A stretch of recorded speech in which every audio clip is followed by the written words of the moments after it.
नहीं, ये फिर से बंद हो गई। चलिए, अब रिकॉर्डिंग अब से शुरू हुई है तो रिपीट कर देता हूँ। हमारे वैदिक एस्ट्रोलॉजी के 4 पिलर हैं, स्तंभ हैं। वो है साइंस और हाउसेस, उसके बाद है प्लेनेट, उसके बाद है नक्षत्र। जो हमारा साइंस और हाउसेस है वो इमेजिनरी हमने कर रखे हैं। वो हमने इमेजिन कर रखा है कि पूरा 360 का जो हमारे अर्थ के अराउंड एक्लिप्स है वो 360 का ही होगा, चाहे वो राउंड हो चाहे एक्लिप्स हो। उसको 12 राशियों में डिवाइड किया गया है। वो उदित होती हैं, फिर घूमती रहती हैं, हर एक 30 डिग्री का सर्कल पूरा करती हैं, और फिर दूसरी राशि उदित हो जाती है। जहां से सूरज होता है पर्टिकुलर प्लेस पे, वहां पे वो दूसरी राशि हो जाती है। हाउसेस भी हमने 12 में डिवाइड कर रखा है। उसको डायमंड शेप कहते हैं हम, जो नॉर्थ इंडिया में है उसको 12 हाउसेस में डिवाइड किया हुआ है। 12 हाउस 30 डिग्री का ईच है, तो 360 वो भी हो गया। तो ये तो हमारे इमेजिनरी है। दो हमारी चीजें एक्चुअल में है, प्लेनेट। और प्लेनेट में भी जो ये यूनिवर्स है, इसमें हमने सबसे जो बड़ा रोल प्ले करता है, जिसके अराउंड सारा यूनिवर्स घूमता है, उसको हम सन मानते हैं। हालांकि हमारा मून जो है वो उप नक्षत्र है अर्थ का, पर हमने एस्ट्रोलॉजी में उसको प्लेनेट माना है। इसके अलावा हमारे 5 प्लेनेट हैं। वो है मंगल, मरकरी, शुक्र और शनि। इसके बाद 2 हमारे नोड हैं। जो हमारा मून की मूवमेंट है उसके 2 नोड हैं, नॉर्थ नोड और साउथ नोड। साउथ को हम केतु बोलते हैं और नॉर्थ नोड को हम राहु बोलते हैं। इनको भी हमने प्लेनेट की ही तरह माना है, पर इनको हमने राशियां असाइन नहीं की। बाकी के जो जितने प्लेनेट हैं 7, उनको हमने राशियां अलॉट की हुई हैं या असाइन की हुई हैं। जो 5 प्लेनेट हैं जो दूर हैं उनको 2-2 राशियां दी हुई हैं, और जो हमारा सन और मून है उनको एक एक राशि दी हुई है। अब इसमें क्योंकि थोड़ी सी इंट्रोडक्शन चल रही है, तो इसमें एक चीज क्लियर कर लीजिए। मून एंड सन, यानी कि चंद्रमा और सूर्य, एक पर्टिकुलर स्पीड से ही घूमते हैं। क्यों? और उसी तरह से राहु और केतु भी एक पर्टिकुलर स्पीड से घूमते हैं, इनकी स्पीड वेरिएशन नहीं होती। ये चीज आपको सर्वोदय भद्र चक्कर करेंगे तो वहां जाके आपको इसका रिजल्ट कैसे होता है वो पता चलेगा। फिलहाल आप ये समझ लीजिए, ये जो 4 प्लेनेट हैं, प्लेनेट मान के चल रहे हैं ना, अब राहु केतु को तो आप प्लेनेट से ही इनको संबोधित करेंगे। मून, चंद्रमा, सन, सूर्य, राहु और केतु, ये चारों की स्पीड एक फिक्स स्पीड पे चलते हैं, इनकी स्पीड में वेरिएशन नहीं होती। यही स्पीड में वेरिएशन ना होने की वजह से ही ये रेट्रोग्रेड नहीं होते। राहु और केतु हमेशा रेट्रोग्रेशन मोशन में ही चलते हैं, और ये सन और मून दोनों फॉरवर्ड मोशन में ही हमेशा चलते हैं। बाकी के जितने प्लेनेट हैं उनकी स्पीड में वेरिएशन होती है। कभी आप लोगों ने वैदिक में जाके देखा होगा तो स्पीड भी पता चलती है। उस स्पीड को कैसे पता करते हैं वो हमारे सिलेबस में नहीं है, क्योंकि वैदिक का डीप नॉलेज है। अगर कोई कहेगा तो एक दिन 10 मिनट उसके लिए लगा दूंगा। अदरवाइज वैदिक जानने के लिए इतना काफी है। हमारे पास 4 पिलर हैं, और उनमें से हमारे सारे के सारे आपस में इंटरलिंकिंग है। जैसे हाउस है, उसमें प्लेनेट जाता है तो कुछ और रिजल्ट होता है। जिस जिस जगह पे हमारा प्लेनेट घूमता है वो अलग अलग रिजल्ट देता है। इसी तरह से वो राशियों में जाता है जहां उच्च नीच भी आता है, तो वो अलग अलग रिजल्ट देते हैं। तो इन 4 पिलर से हमारी पूरी एस्ट्रोलॉजी जुड़ी हुई है। अब मैं करने लगा हूं आपसे स्क्रीन शेयर, और ये वाली स्क्रीन जो है वो आपको यहां से शुरू कर रहा हूं मैं। अगर आपको दिख जाए तो मेरे को बताइए। आपको सर ये यस दिख गई। ओके। सब हमने शुरुआत की थी जॉडिक से। जॉडिक पहले हम 2 बार कर चुके हैं, एक तो हमने शुरू में किया था और एक हमने इसी क्लास के स्टार्ट में किया था। अब कौन जॉडिक के बारे में बिना पढ़े थोड़ा सा मेरे को बता देगा, 1-2 लाइन का ही। बाकी तो ये स्क्रीन आपको वैसे मिल जाएगी, पीडीएफ फॉर्मेट में मिल जाएगी। 2-4 दिन के बाद इसको कंप्लीट कर दूंगा। आज जितनी हो सकेगी उतनी करते हैं। बोलिए सर, इसमें तो ये है कि हम जियो सेंट्रिक कंसिडर करते हैं, अर्थ सेंटर में है, और एक सूर्य का जो पाथ है, सन का जो पाथ है इक्लिप्टिक, उसके दोनों तरफ 8 डिग्रीज दोनों तरफ एक बेल्ट बन गई है, और उसी पे ही सारे हमारे प्लैनेट्स एंड स्टार्स उसी में ही, उसी बेल्ट के अंदर हैं। That is called the zodiac. हाँ, इसमें इसी को हम गैलेक्सी कहते हैं, इसी को यूनिवर्स कहते हैं। कभी भी कंफ्यूजन नहीं होना। इसमें बहुत सी और भी चीजें हैं, उनका है, ये है, वो है, जो प्लेनेट हमें नहीं भी दिखाई देते, वो भी सारे जो हम स्टडी नहीं करते, वो भी इसी में ही है। तो जॉडियक एक ऐसा एक, ये एक्चुअल में है, जॉडियक एक्चुअली एक्चुअल में। हाँ, चलिए, ये पढ़ने की जरूरत है। ओम जी अभी एंटर किए हैं, तो जॉडियक के बारे में क्लैरिटी है। ठीक है जी, राइट सर। हम चलते हैं आगे। एस्ट्रोनॉमी क्या है? कोई 1 लाइन 2 लाइन में, नहीं तो मैं दिखा ही दूंगा। Sir, astronomy is study of all the planets and the stars. Planets. हाँ, हेवनली बॉडीज के बारे में जो हम स्टडी करते हैं, उसको हम एस्ट्रोनॉमी बोलते हैं। एस्ट्रोनॉमी ये आपको मिल जाएगा, इसलिए हम इस पे भी ज्यादा नहीं चर्चा करेंगे। हेवनली बॉडीज की, उनकी कॉन्स्टिट्यूशन क्या है, मोशन क्या है, और ये सब चीजें आप पढ़ लेंगे। अगर कोई गलती होगी टाइपिंग में या स्पेलिंग में तो फिर देख लेंगे। अब बताइए एस्ट्रोलॉजी क्या है? Sir, astrology is a science which deals with this planets and stars.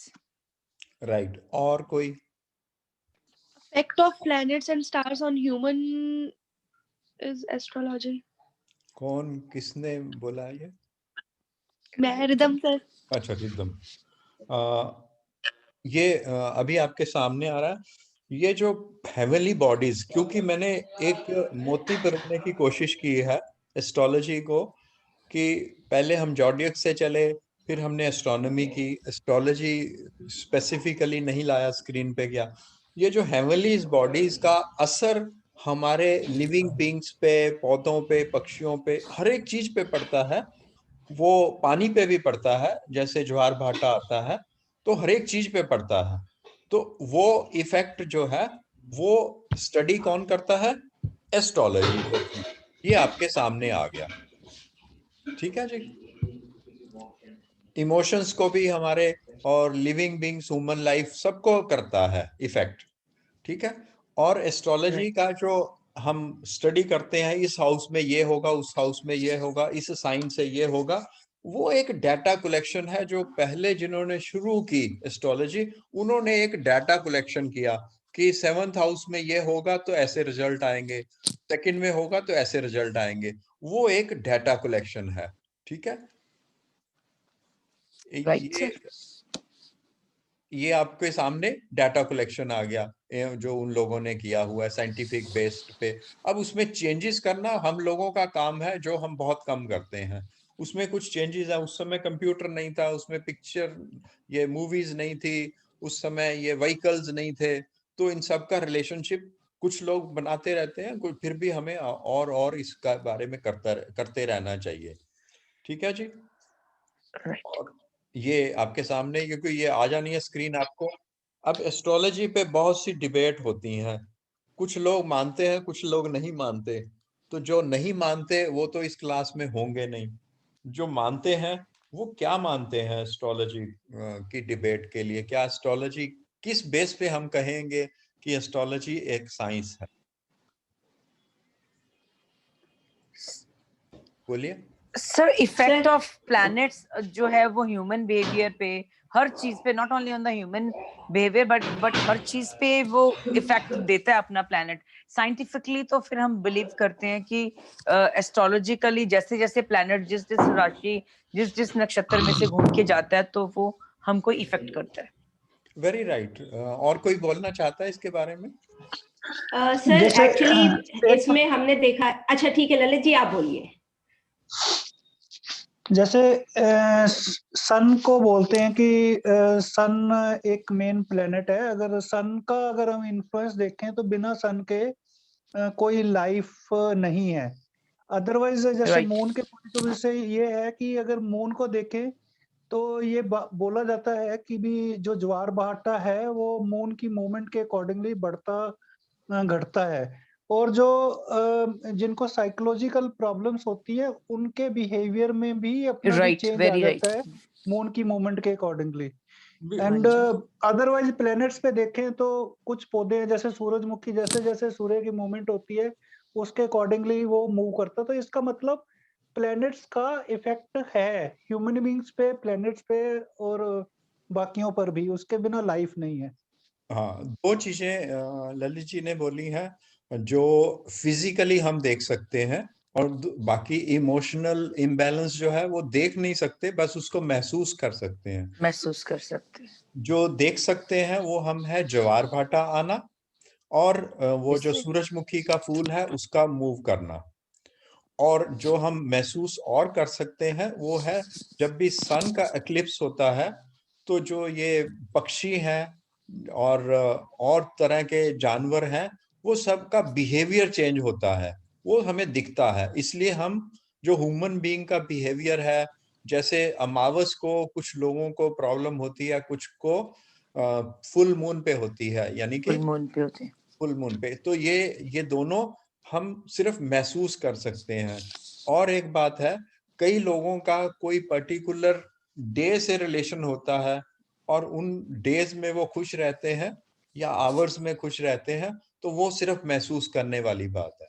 तो साइंटिफिकली ये हम मान के चलते हैं कि हमारी नेचर का, हमारी ह्यूमन बीइंग की नेचर का जो प्लस माइनस होना है वो एस्ट्रोनॉमिकली होता है। एस्ट्रोलॉजी में हमने उसको, एस्ट्रोनॉमी को ऐड कर लिया, तो एस्ट्रोनॉमी एंड एस्ट्रोलॉजी उसकी स्टडी होगी। चलिए हम सर फ्यूचर और पास्ट भी कर सकते हैं। हाँ जी, मैं कुछ कहूँ, I may be wrong, I may be right. बिल्कुल मेरे को बिल्कुल। लगता है कि जैसे हमारा शरीर 5 तत्वों का बना हुआ है ना, हाँ जी, हाँ तो जी। ये पांचों प्लेनेट जो है वो पांचों तत्वों को रूल करते हैं, सूरज और चंद्रमा को छोड़ के। तो वो उनका जो है वो बैलेंस होना बॉडी के लिए बहुत जरूरी है, तभी हमारे रिजल्ट जो है लाइफ अच्छी चलती है। एक प्लेनेट भी अगर वीक हो जाता है तो हमारी बॉडी के ऊपर उसी तरह का इम्पैक्ट जो है हम महसूस करते हैं। जैसे हम मंगल होता है तो हमें ब्लड रिलेटेड प्रॉब्लम्स आ जाती हैं, मरकरी है तो हमें ब्रेन से रिलेटेड प्रॉब्लम, कम्युनिकेशन से रिलेटेड प्रॉब्लम्स आ जाती हैं। ऐसे प्लेनेट सारे पांचों तत्वों को रूल करता है। हम जैसे डाइट चार्ट से भी हम इनका इफेक्ट जो है हम कवर करते हैं ना, कि जैसे शनि हो तो हम कहते हैं कि आयरन की डेफिशिएंसी होगी, शनि वीक हो गया। इस तरह से मेरे को तो ऐसे, मतलब मेरी ऐसी भी फीलिंग है इन चीजों को लेके। चलिए, आपकी फीलिंग की हम कदर करते हैं, पर आपने जो 20% को एक्सप्लेन इतना बड़ा कर दिया और 80% छोड़ दिया, जो मून और सन को छोड़ दिया। मून हमारे शरीर का पानी है, और उसी वजह से अब मैं थोड़ा डीप चले जाता हूँ। 80% हमारे शरीर में पानी है, और इसी वजह से फुल मून पे और नो मून पे हमारे इम्बैलेंस होते हैं, बिकॉज हमारे पानी की जो खिंचावट है वो सन कर लेता है या वो डाउन कर देता है। तो वो हमारे इमोशनल इम्बैलेंस उस वजह से होते हैं। हमारे शरीर के पानी को भी उसी तरह प्रभावित करता है जैसे ज्वार भाटा। हमारे शरीर में 80% कहें या 75% कहें या 70%, ये अलग अलग दो थ्योरियां हैं, बट 70 से लेके 80% तक हमारे शरीर में पानी है, और उस पानी को चंद्रमा फुल मून पे और नो मून पे इम्पैक्ट करता है, और उसी वजह से हमारे इम्बैलेंस होते हैं, इमोशनल इम्बैलेंस। पर क्योंकि अभी हम सिर्फ इंट्रोडक्शन में चल रहे हैं, अशोक जी और रिदम जी थोड़ा घबरा जाएंगे। चलिए नेक्स्ट। इंडियन और वेस्टर्न एस्ट्रोलॉजी लुक डिफरेंट। ये अगर कहें तो मैं इसको सिर्फ दिखा देता हूँ, क्योंकि इसका हमने थोड़ी डिटेल में कर लेना है जब हम केपी का फर्स्ट लेक्चर करेंगे, या सेकंड या थर्ड में। तो थोड़ा सा डिफरेंट है, बट रिजल्ट सेम आते हैं। इस स्क्रीन को मैं आगे चलता हूं। आपके पास आ जाएगी तो पढ़ लेना। हॉरोस्कोप क्या है? What is horoscope? नहीं, चलिए मैं बताता हूँ। कोई बताना चाहता है तो बता दीजिए, नहीं तो मैं बताता हूँ। Sir, horoscope at the time of birth, where are the various planets placed? कितनी डिग्री पर है? And from the ascendant, sir. So good, that chart is called horoscope. That is called TV, sir. चलिए। It's the picture of the sky कि उस time में कहाँ पे क्या प्लेनेट थे, तो वो आपका हॉरोस्कोप है जब आप बिल्कुल। पैदा हुए। अब मेरे को बताने लायक शायद कुछ नहीं।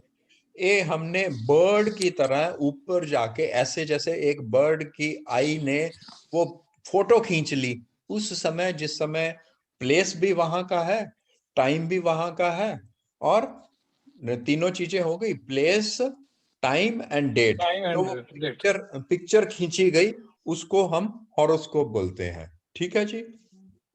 और उसके अकॉर्डिंगली जो कॉस्मिक व्यूज है, तो इसको भी मैं आगे चलता हूँ, आप रोक के, जब रिकॉर्डिंग होगी तो उसको रोक के आप देख सकते हैं।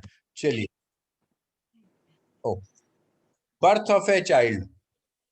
ये ताड़ियां इसलिए बजाई हैं कि बर्थ ऑफ ए चाइल्ड पे खुश होते हैं लोग। चलिए, बर्थ ऑफ ए चाइल्ड आप देख ही लीजिए। वो इस तरह से है, क्योंकि इसको पढ़ना जरूरी है, कि ओपनिंग बैलेंस के साथ हम आए हैं, कुछ बैलेंस हम पीछे से लेके आए हैं, जिसको हम जन्म के साथ job, duties, project, plan, future, misfortune, new relationship, etcetera etcetera, हम एक, जिसको बैलेंस शीट बनानी आती है उसको पता होगा बीबीएफ का मतलब क्या होता है, वो हम लेके आए हैं। और उसके हिसाब से ही हम आप गॉड के साथ एक समझौता करके आए या कॉन्ट्रैक्ट करके आए कि इन इन कर्मों का मैं इस जन्म में भुगतान करना है, ऐसा हम मान के चलते हैं। इसका कोई प्रूफ नहीं है, आप ना मानेंगे तब भी चलेगा, बट हम एस्ट्रोलॉजी में ऐसा मान के चलते हैं कि हमारे पिछले जन्मों में से जो निकला हुआ बैलेंस है उसको हम लेके आए हैं। जरूरी नहीं है कि बिल्कुल पिछले का हो, उससे बहुत पीछे वाले का भी हो सकता है, मिक्स होता है। और हम कॉन्ट्रैक्ट करके आते हैं कि ये कर्म हम भुगतेंगे, बाकी सारे जन्मों का एक ही में तो भुगत नहीं सकते ना। तो ये हम मान के चलते हैं, ये मानने वाली बात है। ना माने तब भी चलेगा। ये है नॉर्थ इंडिया स्टाइल का चार्ट। ये सिर्फ मैंने चार्ट इसलिए बनाया है कि आपको पता चले नॉर्थ इंडिया, डायमंड कट भी इसको बोलते हैं। चलिए, अगर आप चाहेंगे तो मैं साउथ इंडिया का भी कभी आपको बता दूंगा कैसे होता है। ये हमने डिस्कस एक्चुअली कर लिया हुआ है, पर फिर भी हम इसको थोड़ा सा देख लेते हैं। हमने जॉडियक के बारे में बात कर ली, 4 पिलर्स के बारे में बात कर ली, साइंस हमारे कितने हैं, ये सारे इमेजिनरी हैं जॉडिक में। प्लेनेट हमारे 9 हैं हमने कहे, और उसके बाद हाउसेस हैं 12 वैदिक एस्ट्रोलॉजी में, और 27 हमारे नक्षत्र हैं। नीचे वो डिटेल कर ली हमने, 2 प्लेनेट सन और मून की, और 5 प्लेनेट जो हमने अभी डिस्कस किए, shadow planet Rahu and Ketu. ये आप स्क्रीन को स्लो करके या स्टॉप करके पढ़ सकते हैं जब आपको। ये राशियां हमारी इंग्लिश में और हिंदी में लिखी हुई हैं, जो सब लोगों को तकरीबन मालूम है। जिनको नहीं मालूम वो दोबारा इसको पढ़ लेंगे। मैं थोड़ा सा फास्ट कर रहा हूँ ताकि कुछ सिलेबस खत्म हो, और मैक्सिमम एक क्लास और लगाने की जरूरत पड़ेगी मेरे को लगता है कुछ चीजों के लिए। सन एक, ये जो मेल और फीमेल है प्लेनेट, ये लास्ट वाली क्लास होएगी, बिफोर सैटरडे एक दिन रखेंगे, एंड पॉसिबली वो थर्सडे होगा। ठीक है जी, वो मैं अभी क्लियर कर देता हूँ। ये भी आप लोगों ने पढ़ लेना है। सन जो है वो किस किस चीज को रिप्रेजेंट करता है? सबसे ज्यादा तो वो सोल और गवर्नमेंट जॉब याद रखिए। ठीक है जी। और उसके बाद मून है, इमोशंस याद रखिए। यहाँ पे वाटर लिखा हुआ है, जो मैं ओम जी को क्लियर कर रहा था, वाटर होता है। Export import, mother and peace of mind, और माइंड, ये चीजें याद रखिए। मार्स का ओम जी ने डिक्लेयर किया था, ये हमारे ब्लड के बारे में, जो इसमें अभी नहीं लिखा हुआ। बेसिकली याद रखिए, source of energy and courage, younger brother, etcetera etcetera. ठीक है। Mercury, communication, education, daughter, writing and speech, ये काफी करता है। कलर भी साथ साथ में लिखे हुए हैं सबके। जुपिटर हमारा नॉलेज। कई लोग कंफ्यूज हो जाते हैं मरकरी और इसमें, मैं उसको क्लियर कर दूं। जो तो हमारी हमने स्टोर करके रखनी होती है नॉलेज, स्टोर करके मीन्स हमने जो पढ़ ली हमारे साथ साथ चलती है, जब जरूरत होती है तो उसको यूज करते हैं। It is just like a water tank. हमारे घरों के ऊपर वाटर टैंक होता है, जुपिटर उस तरह समझिए। कम्युनिकेशन होता है इंस्टेंट, जो इंस्टेंट हम चीजें करते हैं। Decision making, fast decision making mercury, और हाइपर होके करना है तो मंगल के साथ मरकरी जुड़ जाए तो हाइपर हो जाते हैं हम लोग। Venus, it is a beautiful, याद रखिए। और सबसे ज्यादा इसको इस बात से याद रखिए, ये लव, इमोशंस और बाकी चीजें हमने सारी लिखी हुई हैं, कलर और एक्सेट्रा एक्सेट्रा। सैटर्न, सैटर्न किससे का बेसिकली ज्वाइन करता है? हार्डवर्क से, फिजिकल लेबर से। क्लियर है? ब्लैक एंड ब्लू इसका कलर है। राहु, राहु का ये तो आप पढ़ लेंगे, बट मैं आपको ये कहता हूं कि राहु जिस भी प्लेनेट के साथ जुड़ जाता है उस चीज की बढ़ा देता है। उसकी सपोज मरकरी के साथ जुड़ गया तो इंटेलिजेंस को बढ़ा देगा, और मार्स के साथ जुड़ गया तो हमारी करेज को बढ़ा देगा, पर बहुत जल्दी उसको खर्च भी करा देता है। ये ऐसा समझिए कि ये जेब खर्च है। ये जेब खर्च इंसान होता है, फिजूल खर्ची वाले इंसान होते हैं ना, जिसके साथ जुड़ गया तो जो पैसा उसने स्टोर करके फिजूल खर्ची, बहुत सा पैसा उसके पास है, ये जल्दी जल्दी उसको खत्म करता है। जो आदमी आराम से करता है उसका देर तक चलेगा, जो जिसके साथ ये जुड़ गया उसको जल्दी जल्दी बढ़ा के खत्म कर देता है। इस बात से समझिए। केतु, सबसे इसका इंपॉर्टेंट याद रखिए, ये सन हमारे सन का होता है, और इसको हम आर्म से भी जोड़ते हैं। जब आर्म से जोड़ते हैं तो हमें मंगल कंसीडर करना पड़ता है। ठीक है, डॉग, इसके लिए हम मान के चलते हैं कि डॉग की सेवा करना केतु से बढ़िया कोई उपाय नहीं है। चलिए नेक्स्ट, राशियां। ऑनर कौन कौन से हैं? जो रेड बनाए गए हैं वो मूल त्रिकोण है, एक ही में कंप्लीट करने की कोशिश की मैंने। एरीज की 2 राशियां हैं, एरीज की और स्कॉर्पियो की, दोनों का मार्स यानी कि मंगल है, और उसकी मूल त्रिकोण राशि कौन सी है? एरीज। इसी तरह से टॉरस और लिब्रा का मालिक जो है वीनस, और रेड कलर में लिब्रा उसका है। Running out of time, 10 minute रह गए हैं, 10 मिनट में मैं ये खत्म करूंगा। उसी तरह से कैंसर जो है उसके लिए मून है, लियो के लिए सन है, सेजिटेरियस और पाइसिस के लिए जुपिटर है, कैप्रिकॉन और एक्वेरियस के लिए सैटर्न है। रेड कलर है वो आप चेक कर लेना। ये फिर से मैंने वही लिखा हुआ है, उच्च नीच की राशियां भी इसमें लिख दी हैं, ओन राशि कौन कौन सी है ये आप लोग पढ़ लेंगे। कोई 1-2 हाँ कर दीजिए तो मैं आगे चलूं। यस सर, ओके, पढ़ लेंगे। ठीक है। ये महादशा के पीरियड लिखे हुए हैं, और साथ में क्या लिखा हुआ है? वो दृष्टियां भी लिखी हुई हैं, 5-7-9, 5-7-9, 5-7-9 ईयर भी लिखे हैं और दृष्टियां भी लिखी हैं। राइट। ठीक है, नेक्स्ट चलते हैं। दृष्टियां फिर से लिखी हुई हैं दोबारा से अलग से। अब हाउसेस आते हैं। हम इसको ब्रेक करने के बाद 10 मिनट के बाद फिर से मिलेंगे, क्योंकि मुझे हाउसेस भी कंप्लीट करने हैं।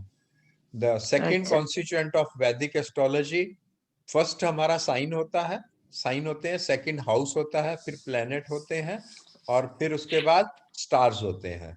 ठीक है, और इसमें से 6, 8, 12 जो हम इनको बैड हाउसेस मानते हैं।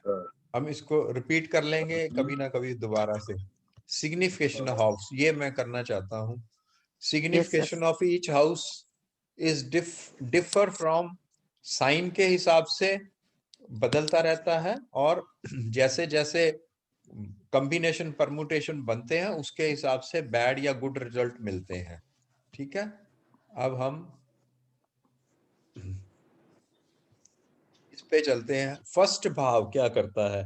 मेरा कोशिश है इसको कंप्लीट कर दूं, अगर इसी 10 मिनट में होता है तो 7.5 मिनट बने। फर्स्ट हाउस, ये 5 आप याद रख लीजिए। Health, nature, personality, appearance and prosperity. कोई घबराने की जरूरत नहीं, ये आपको पीपीटी मिलेगी, आप आराम से भी पढ़ सकते हैं। और ये नीचे वाला आप छोड़ दीजिए फिलहाल।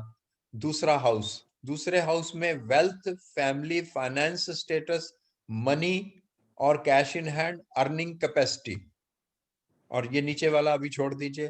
थर्ड हाउस में यंगर ब्रदर है, यंगर सिस्टर है, करेज है, फिजिकल स्ट्रेंथ है, स्पोर्ट्स है, कम्युनिकेटिव कैपेबिलिटीज है। नीचे वाला अभी फिलहाल छोड़ दीजिए, आप पढ़ लेंगे जब आपके पास होगा। चलिए, फोर्थ हाउस मदर है, होमलैंड है, होम है, कंट्री बर्थ प्लेस है, इमूवेबल प्रॉपर्टी है और मेंटल पीस है। नीचे वाले फिर से यहाँ छोड़ देते हैं। कोई जल्दी तो नहीं लग रही किसी को? हेलो, कोई? सर इट्स ओके, बिकॉज बाद में पढ़ लेंगे वो सारा, बाद में दैट इज पढ़ा ओके। जाएगा, ठीक है। हाँ जी। फिफ्थ इज, इसमें आप इंटेलिजेंस है, लव है, रोमांस है, हायर एजुकेशन है, चिल्ड्रन है, प्रोजोनी है, फेम है। मैंने दो इकट्ठे करके 7 कर दिए, फर्स्ट 5 इंपॉर्टेंट में से। नीचे लॉटरी भी इसी में से होती है। ये कंपटीशन है, डिजीज है, एनिमी है, डिस्प्यूट है, लिटिगेशन। 7th हाउस ये इसलिए बजाया है ढोल की, इसमें शादी होती है। स्पाउस है, सक्सेस इन लव है, लव अफेयर है, पार्टनर इन बिजनेस है, लाइफ इन फॉरेन लैंड्स है, फेटर्निटी है। और ये पढ़ लेंगे आप। ये मैं 2 तरीके से भेजूंगा आपको। 8th house, research, longevity of marriage, interest in जिस साइंस को आप पढ़ रहे हैं वो है, लॉसेस है, इजी गेन्स है। इजी गेन्स के बारे में कभी कोई फिर से बताएगा तो देखेंगे। अभी सबको आ रहा है? मेरे को चले तो नहीं गए सब लोग? ओके। 9th हाउस, आ रहे हैं। अच्छा 9th हाउस, है फादर जो है वो बायोलॉजिकल फादर है। अगर हम मदर से रिलेटेड कुछ चीज देखना चाहते हैं, फादर मदर का कंबाइन, तो हम 10th हाउस लेते हैं। Otherwise father in Vedic astrology, I personally take 9th house, अगर उनके बारे में कुछ जानना है। जनरल फॉर्चून है, रिलीजन है, इंट्यूशन है, लॉन्ग जर्नीज है और शॉर्ट ड्यूरेशन, परमानेंट। हाँ, अगर हम फॉरेन जाके वापस आना चाहते हैं तो 9th house. 10th house, profession है, पावर है, फेम है, पब्लिक एस्टीम है, प्रमोशन है। ये वाला बाद में हो जाएगा। I think we will be able to cover up. Income है, गेन्स है, फ्रेंड्स है, एल्डर ब्रदर सिस्टर्स है। अगर किसी का भी हमने देखना है कि उसके फ्रेंडली सर्कल में कोई दोस्त था, उसकी रिलेशन में कोई था, उसकी मैरिज हुई है, तो ये हम 7th और 8th को मिला के भी देख सकते हैं। ठीक है। और 12th हाउस पे पहुंच गए हम। एक्सपेंसेस है, लॉसेस है, एक्सपेंडिचर फॉर चैरिटी है, जो भी दान पुण्य हम करते हैं वो 12th हाउस में है। 12th हाउस किसी का खराब हो तो चैरिटी जरूर करनी चाहिए। पक्षियों को, जानवरों को इस तरह कुछ करने से काफी हद तक वो सही हो जाता है। लाइफ इन फॉरेन लैंड है, सेपरेशन फ्रॉम द फैमिली है। ये बाकी चीजें हैं। अब बॉडी पार्ट्स नहीं करते क्योंकि 4 मिनट है, तो ये आपके कोई क्वेश्चन है फिर तो उसको कर लेते हैं। कोई भी क्वेश्चन करना चाहता है, 3-4 मिनट है। सर ये भी करवा दो, बॉडी पार्ट्स भी करा दो, फिर हम पीपीटी में पढ़ लेंगे। चलिए, फर्स्ट एंड सेकंड हाउस दोनों इकट्ठा देख लीजिए। कंप्लेक्शन है, हेड है, फोरहेड है, ब्रेन है, और ये सारी चीजें हैं, आप पढ़ लेंगे। फेस है, आईज है, हमारी जो टंग है, और ये सारी चीजें इसमें भी हैं। ये दोबारा करने की जरूरत नहीं पड़ेगी, आप क्लियरली कर लेंगे। अब मैंने 5 हाउस तक इकट्ठा करने लगा हूं। ये हमारे शोल्डर्स होते हैं, बेसिकली शोल्डर्स, और ये बाकी चीजें भी लिखी हुई हैं। बाहुबल, इसी से थर्ड से ही बाहुबल होता है। और 4th हाउस हमारा हार्ट है, चेस्ट है, लंग्स है और ब्रेस्ट है। कोई लोग ब्रेस्ट को 5th में लेते हैं, ठीक है जी, 5th में भी लेते हैं कुछ। 5th हाउस हमारा स्टोमच है, लीवर है, गाल ब्लैडर है, पैंक्रिया है, स्प्लीन है, ये सब चीजें इसी, ठीक है, प्रोजनी भी इसी। Spinal cord.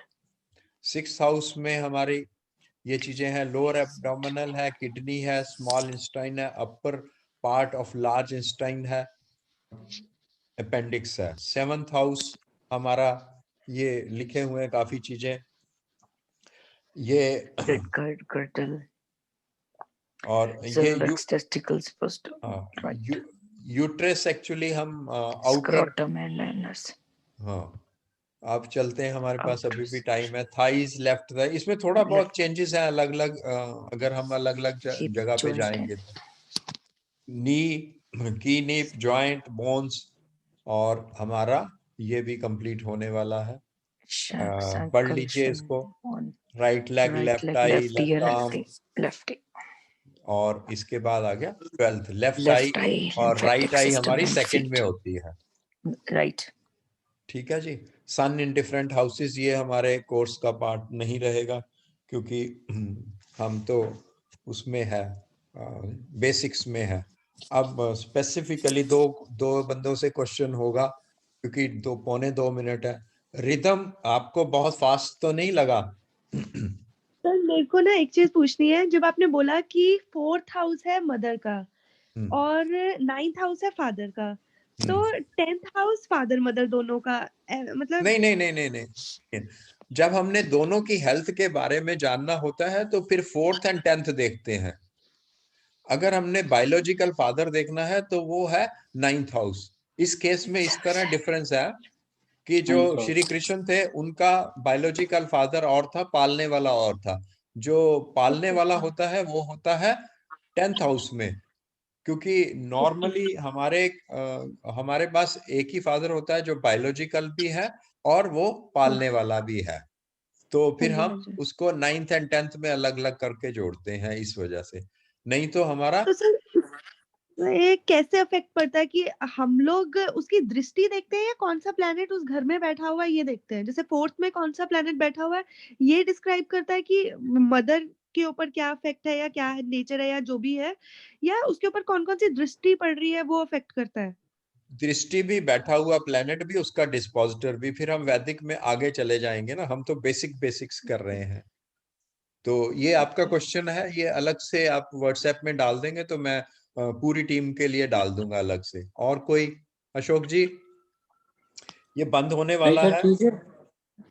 ठीक है, उसको एक बार पढ़ लूंगा सर, फिर उसको सर इसके बाद तो नहीं ना क्लास है या है? इसके बाद एक क्लास है वीरवार को, जो फाइनल क्लास है वैदिक की।